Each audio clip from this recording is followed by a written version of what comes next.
Academicamente, o podcast da Autónoma Academy. Afinal, o que é a programação neurolinguística? Para responder a esta pergunta, convidamos Eugénia Fonseca, é coordenadora da pós-graduação em Programação Neurolinguística e Mindfulness. Viva, Eugénia, bem-vinda a este podcast. Olá, João. Viva. Antes de mais nada, obrigada pelo convite para falar deste tema que me é tão querido. Uhum.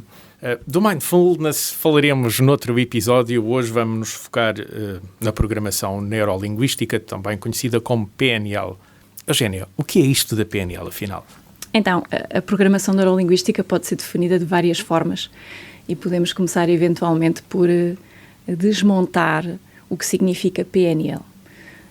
P de programação. E programação porquê? Porque, na realidade, nós estamos condicionados a sentir de determinada maneira, a reagir de determinada maneira e até a pensar de determinada maneira.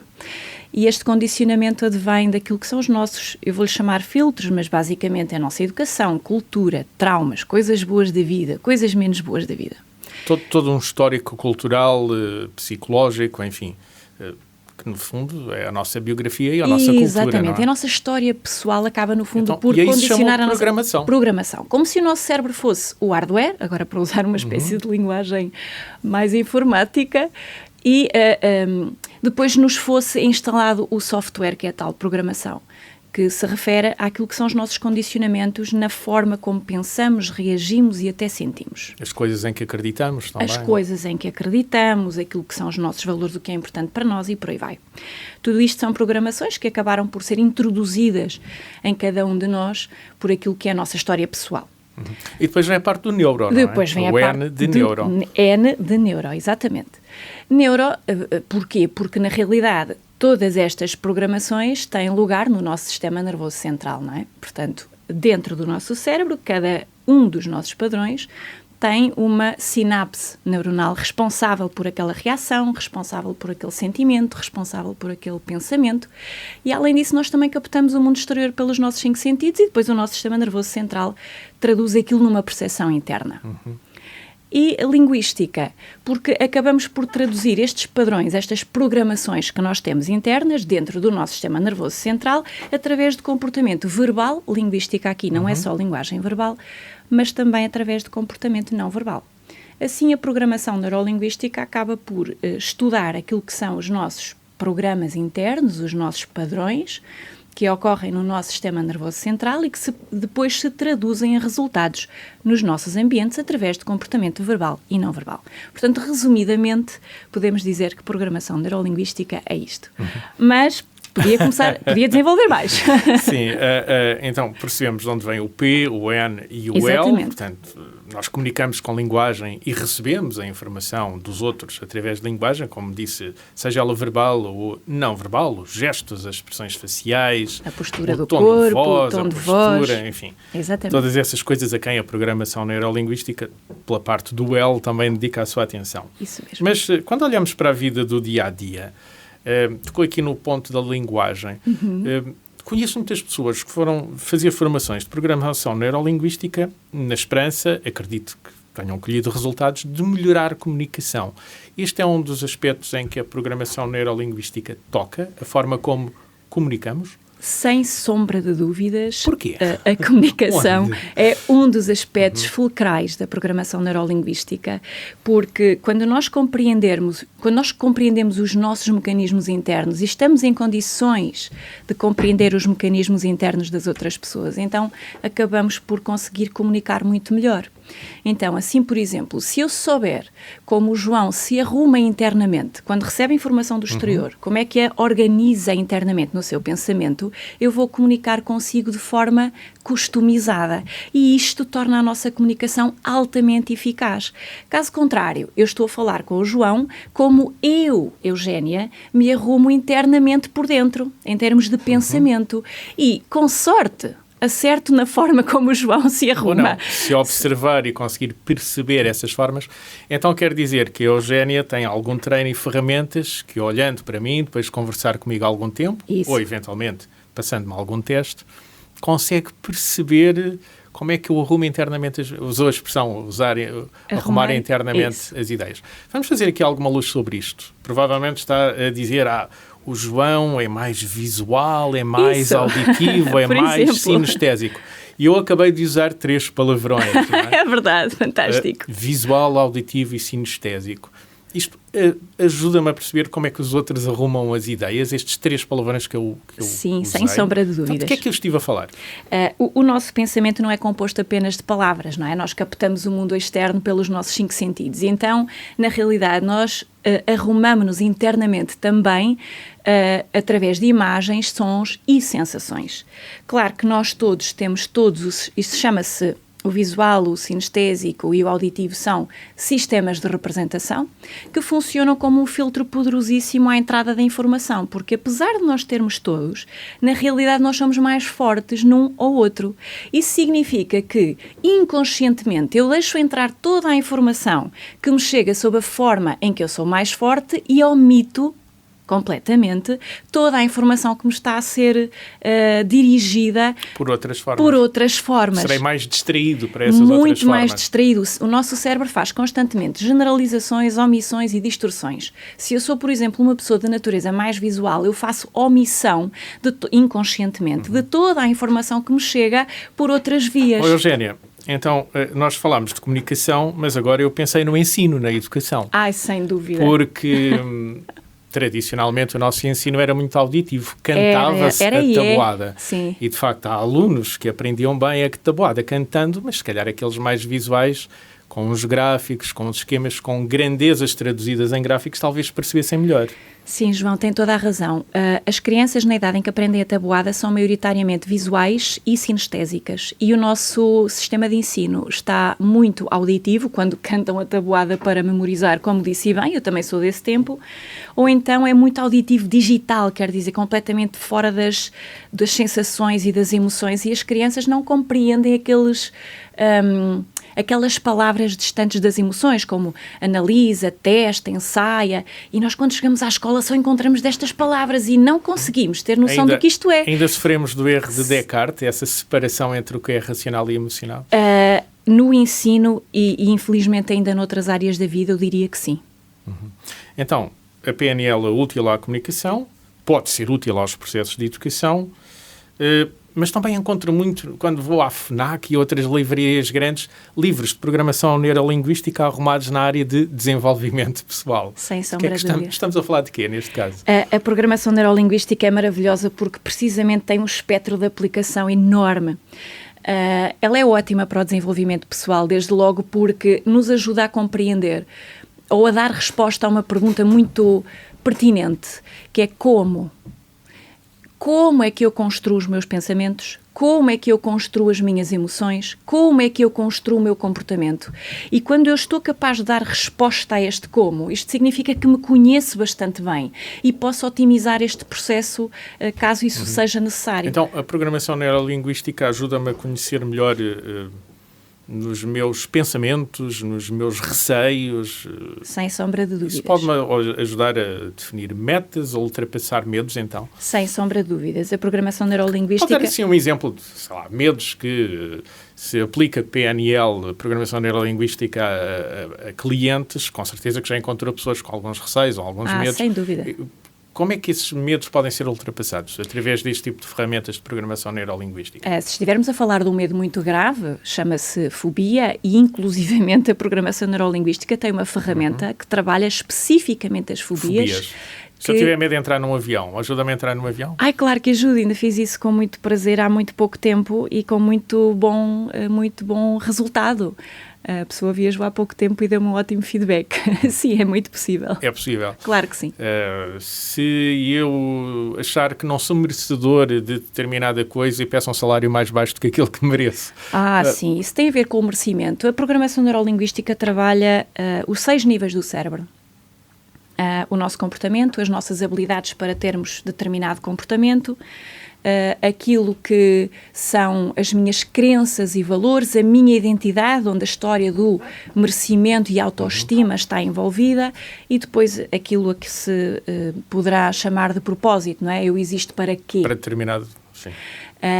na realidade, quando eu acredito que não mereço algo e acabo por pedir um ordenado abaixo daquilo que é o meu valor real, ou seria o meu valor real, é importante trabalhar as crenças sobre a identidade e a autoestima da pessoa. Através, por exemplo, da autoimagem, existe um conjunto de exercícios de visualização e de brincar, vou-lhe chamar assim, com aquilo que se chama submodalidades na programação neurolinguística, que muda a forma como eu me sinto em determinado contexto. Faz-me sentir melhor? Faz-me sentir muito melhor, inclusive até para apresentações em público isto funciona lindamente. Às vezes as pessoas não se sentem merecedoras de estar na frente dos outros, sentem-se inseguras, sem nenhuma confiança, cheias de medo. Então há um conjunto de ferramentas. Para enfrentar uma audiência ou uma entrevista de emprego, acredito que entrar com um estado de espírito confiante seja mais interessante do que entrar a medo. Sem sombra de dúvida, João. Eu diria que o estado de espírito ou o nosso estado emocional é tudo na nossa vida. É possível mudar esse estado? É possível mudar esse estado, obviamente que é possível, graças a Deus. E à programação neurolinguística. Então, se eu estiver aborrecido, deprimido não digo no sentido da doença, mas de um mau momento, é possível agarrar em 2, 3 conhecimentos de programação neurolinguística e ir para o tal estado mais positivo? É possível pegar naquilo que é a sua... Mais bem disposto? Claro, é possível pegar na sua... O João, para estar com medo ou para estar com falta de confiança, está a ter uma narrativa interior inconsciente. Não é? Está a dizer a si próprio qualquer coisa. Então, e está a posicionar o seu corpo de determinada maneira, não é? E a forma mais aquela rápida... posição Charlie Brown, para quem conhece os desenhos animados, meio encolhido. Exatamente, a gente não se dá conta, mas todo o estado emocional interior é traduzido por uma fisiologia depois do corpo, exterior, não é? Então há essa dupla relação, os dois sentidos, daquilo que é interno e daquilo que é externo, que é a minha gestualidade ou a minha postura corporal, como disse. O nosso corpo está sempre a traduzir a forma como nos sentimos internamente. E se nós mudarmos a postura do nosso corpo, nós vamos naturalmente ajudar a mudar o estado de espírito. Mas não é só isso, essa é uma das formas mais rápidas. Não é? Nós mudamos a postura, sentimos-nos logo diferentes. Tiro os ombros do Charlie Brown e ponho-os para trás e fico logo de outra maneira. Olho em frente e fico de outra maneira. Todas as senhoras sabem o que eu vou dizer. Quando calçamos um salto alto, sentimos-nos logo mais poderosas. Uma elevação. Quer dizer, a relação entre a postura do corpo e aquilo que é o meu estado interno é uma coisa muito tangível. Muito tangível, exatamente, muito tangível. Então, pode-me ajudar neste desenvolvimento pessoal. Acredito que se me diz que me ajuda a melhorar pensamentos, por exemplo, se conseguir afastar aqueles pensamentos intrusivos que às vezes temos à noite e que nos deixam dormir e que são uma maçada, pode ajudar também a ter uma melhor saúde ou um bem-estar geral mais interessante. Sem dúvida, se há coisa que tem um enormíssimo impacto naquilo que é a nossa saúde física, mental e emocional, é a forma como nós nos vamos sentindo no nosso dia-a-dia, não é? E a nossa narrativa interior. Se temos uma narrativa interior altamente disfuncional, profundamente negativa, é muito natural que isto tenha um impacto negativo na forma como eu me sinto. Desde logo existe uma relação já muito estudada entre o sistema imunitário e a resposta que ele tem àquilo que são as doenças e o nosso estado de espírito ou o nosso estado emocional. Aquilo que chama somatização das doenças. Por exemplo, a somatização das doenças advém precisamente daqui, da relação direta que existe entre o corpo e o meu estado emocional. Quando eu sou capaz de gerir o meu estado emocional e torná-lo mais funcional para os meus objetivos, naturalmente eu tenho uma saúde muito melhorada. Eugénia, eu já encontrei pessoas que fazem formação em programação neurolinguística porque dizem que isso ajuda nas vendas. Isto é verdade? Pode-me ajudar num processo de venda ou num processo negocial? Claro que sim. Como?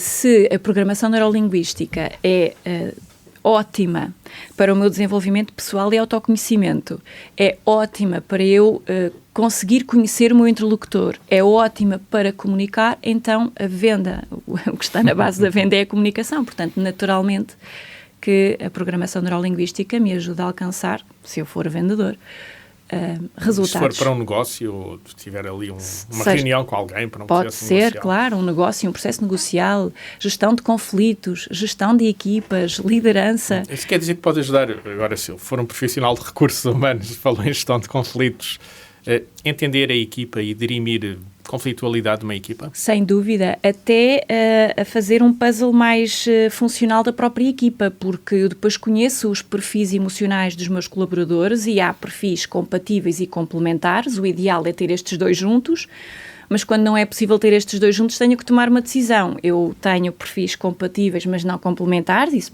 pode gerar, enfim, um certo potencial de conflito.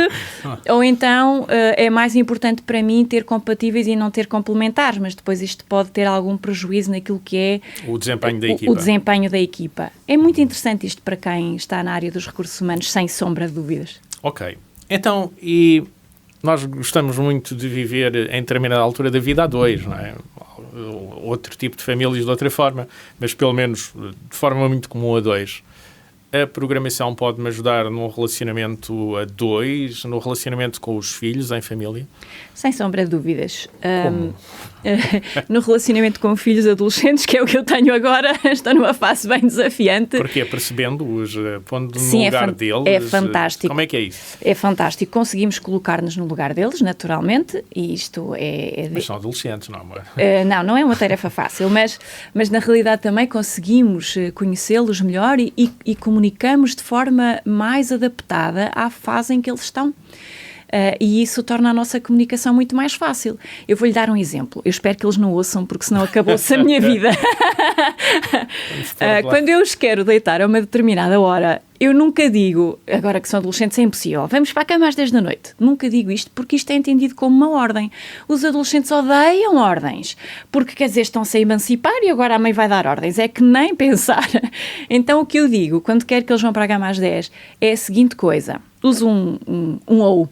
Dou-lhes a ilusão de escolha, mas na realidade eles vão à hora que eu quero. Então eu digo, malta, vamos para a cama às 9h30 ou às 10. E obviamente eles respondem, vamos às 10. Às 10 é a hora que eu quero.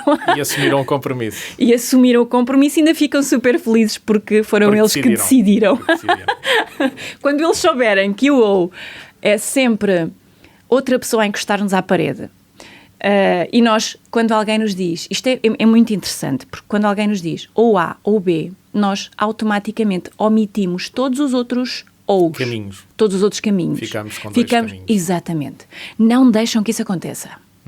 Ou A, ou B, ou C, ou D, ou E, e por aí vai. Porque eles podiam-me responder se soubessem disto, não é? Eles é que não perceberam o que eu estou a fazer. 11.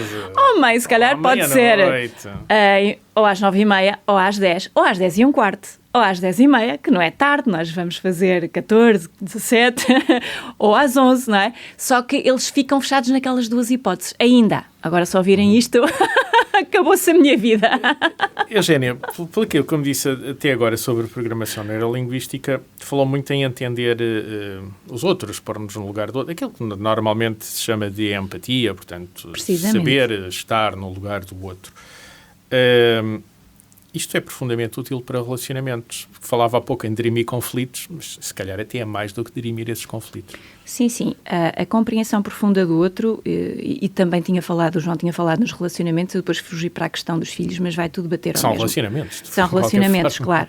Na realidade, quando nós nos conhecemos muito bem e temos ferramentas suficientes para conhecer a outra pessoa, naturalmente que o nosso encontro é um encontro mais genuíno e mais fácil. Costuma-se dizer que amor uma cabana é suficiente, mas não é verdade. O contexto pesa muito, não é? O contexto e o conhecimento que temos de nós próprios e o conhecimento que temos do outro é fundamental para que, para além do amor, nós consigamos entender-nos lindamente. Porquê é que no início dos relacionamentos corre tudo sempre lindamente e andamos sempre super felizes e muito motivados? Porque, na realidade, by default, movidos por um conjunto de hormonas próprias dessa altura, nós percorremos todos os sistemas de representação preferencial. Por exemplo, quando falamos do visual, do sinestésico, do auditivo, sei lá, oferecemos flores e se a pessoa é visual fica toda feliz com as flores, arranjamos-nos mais e se a pessoa é visual fica muito motivada com o que está a ver. Se é sinestésica também, no início temos mais tendência para abraçar mais, se é mais auditiva temos mais tendência para dizer eu amo-te muito. Então, by default, na realidade, nós acabamos sempre por chegar ao outro, por isso é que os relacionamentos no início são sempre fantásticos. Mas depois deixamos Com cair, o passar do tempo, cair estas coisas, voltamos ao nosso padrão habitual, ao nosso sistema de representação preferencial habitual, à forma como nos arrumamos internamente mais habitual. Então calha que eu sou visual e ele é sinestésico e às tantas começa aquela conversa, tu já não gostas de mim. Porque já não me abraças. Já não me abraças, ou já não te arranjas, ou já não me dizes que me amas. E na realidade a outra pessoa nem entende a conversa, porque caramba, nunca te amei tanto como agora, como é que diz isso? Não o demonstra, não é? O que está a acontecer é que as pessoas têm formas de comunicar muito diferentes, não sabem disso e, apesar de haver isso amor... cria desentendimento. Isso cria desentendimento e com o tempo cria distanciamento, porque as pessoas vão se convencendo que o outro já não gosta de si, e vão-se fechando e vão se afastando e depois a coisa não resulta tão bem. Este é um exemplo, mas poderia dar tantos outros. Eugénia, eu agora vou fazer um pouco de advogado do diabo. Força. Que é, eu já estou habituada. Disse-me maravilhas da programação neurolinguística. Isto parece que é magia e, como se dizia no início, final dos anos 70, se a memória não me falha, é a estrutura da magia. Porquê é que se associava a programação neurolinguística a esta capacidade mágica, que na realidade não é, com certeza? Não é. Não é uma capacidade mágica, embora a estrutura da magia é o primeiro livro de programação neurolinguística lançado no mercado. Foi assim chamado porque os criadores da programação neurolinguística decidiram fazer um estudo que só era possível naquela altura. Hoje provavelmente a coisa não podia acontecer assim.